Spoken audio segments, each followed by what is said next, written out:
আসসালামু আলাইকুম, কেমন আছেন সবাই? বাটিটা নিয়ে এলাম পেঁয়াজু। গরম গরম পেঁয়াজু খেতে খুবই টেস্টি। আমি প্রথমে মুসুরি ডাল ভিজিয়ে নিয়েছি, ভিজিয়ে ঘন্টা দিয়ে রেখেছি। তারপরে পাটায় পিষে নেব। পাটা ভালোভাবে ধুয়ে, ডালগুলো ধুয়ে পাটা পিষে নিচ্ছি। বাসায় প্রচুর কাজ, বাসায় নতুন উঠেছে সেজন্য। তারপরে বিকালে নাস্তা একটু গরম গরম পেঁয়াজ হলো, মন্দ কিছু হয় না, খুবই ভালো হয় খেতে।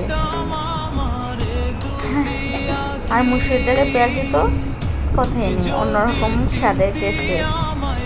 আমি ডালগুলো পিষে নিয়েছি সবগুলো। তারপরে কাঁচামরিচ পেঁয়াজ কুচি দিয়েছি,